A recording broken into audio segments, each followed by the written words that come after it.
Այս առումով այո, մեր առջև դրված այդ խնդիրները, ինչպես ասեցինք, Արցախյան հարցը նորից բերելու եւ պետական, եւ համազգային, եւ նաեւ միջազգային օրակարգ, սա առաջին նպատակներից մեկն էր, երկրորդ այդպիսի օրակարգը տրամաբանորեն իր մեջ պետք է կրի նոր բանաձևեր, այդ բանաձևերը սպասարկող նոր ռազմավարություն, ինչի մասին հստակ նաեւ ակնարկել եղան, թե ինչ ճանապարհով, ինչպիսի ուղղությամբ պետք է այդ ռազմավարությունը զարգացվի եւ ինչպիսի բանաձևեր պետք է սպասարկվեն։ Մյուս առումով պետք է հստակ հարցը առաջանում է, եթե օրակարգ, եթե բանաձև ռազմավարություն, ապա ինչպիսի սուբյեկտ։ Եվ այստեղ էլ կարևորը հարցը բարձրացրեց սուբյեկտայնության այդ խնդրի, եւ այստեղ հիմա կասեմ նաեւ թե դե ինչով էր կարևոր, որովհետեւ ներկայում եթե նայենք Հայաստանի Հանրապետություն ինչպիսի օրակարգ է, իսկ օրակարգը մեկն է ամեն կերպ փակել Արցախյան հարցը, եթե ասենք բանաձևեր, ապա բանաձևը միակն է պարտություն, հանձնվողականություն եւ կապիտուլյացիա, իսկ եթե ասենք սուբյեկտայնություն, ապա կտեսնենք, որ Արցախի Հանրապետության սուբյեկտայնությունը ներկայացնող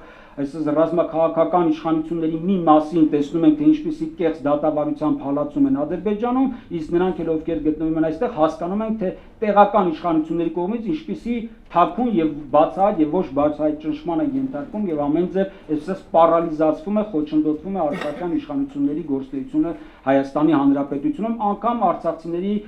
տարական ինքնակազմակերպումը կազմակերպելու առումով։ Այս առումով նաեւ այս սուբյեկտը մեծ հարթակ կարող է ստեղծվել այդ համագործակցային առումով տալու այն հնարավորությունները, որտեղ կարող է ռեալիզացվել այն, ինչ այսօր սահմանափակված է պետական իշխանությունների կողմից հենց արցախյան իշխանություններին։ Բայց այս ամենով հանդերձ այո գերխնդիր է մնում որպես հարցադրում եւ սա արդեն այսօրվա մեր հավաքի երրորդ բաժինն է արցախցիների ինքնակազմակերպումը, որտեղ սա կարծում եմ գերհրամայական է։ Բայց եթե կար կոնկրետ նախկինում մոտեցում, որ այդ հասարակական հանրային կյանքը կազմակերպվում էր քաղաքական բովանդակություններով, քաղաքական բովանդակությունը սպասարկող քաղաքական կուսակցություններով եւ այլն, բայց մենք տեսանք, որ այն ինքն իրենով այսպես չարթարացրեց եւ ստացանք այս 30 տարիների առումով այն ինչ եղավ, որտեղ լավ նշվեց տարբեր բանախոսների կողմից, որտեղ չկար քաղաքական միտք, իսկ այդ քաղաքական միտքը սպասարկող քաղաքական կուսակցությունները չկարողացան ծնել դա եւ հակառակը իրենց նեղ շահերի մակարդակում տարալուծեցին, բաժանեցին հասարակությունը, իսկ բաժանված հասարակության, թագավորության, պետության վաղճանը լինում է այնիշ եղավ։ Այս առումով կարևոր է, բայց հարց է առաջանում, ինչի շուրջ է գնալու ինքնակազմակերպումը։ Սա առաջնային կարևորագույն հարց է, որտեղ եթե ասում եմ քաղաքական բովանդակություններ չկան կամ դրանք սպասարկող կուսակցությունները զուտ սեփական շահերն են սպասարկում, ապա ինչ միջուկի, ինչ առանցքի շուրջ է պետք կազմակերպել։ Եվ այս առումով մենք գտնում ենք այնինչ հազարամյակներ ի վեր հայ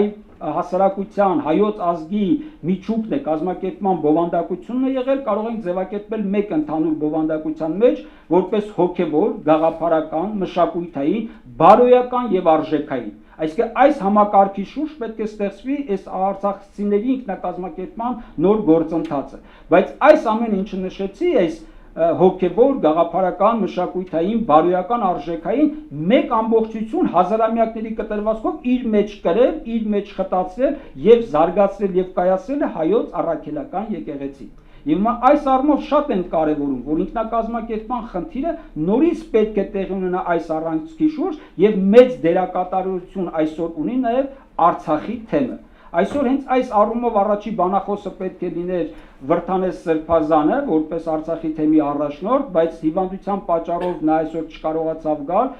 դրա համար մեր առողջության մաղթանքն ենք հղում իրեն եւ մեր աղոթքի խոսքերով աջակցում, որ շուտ ապակինվի, որտեղ մի մեծ հսկայական դեր անելիք ունենք մեր առջև։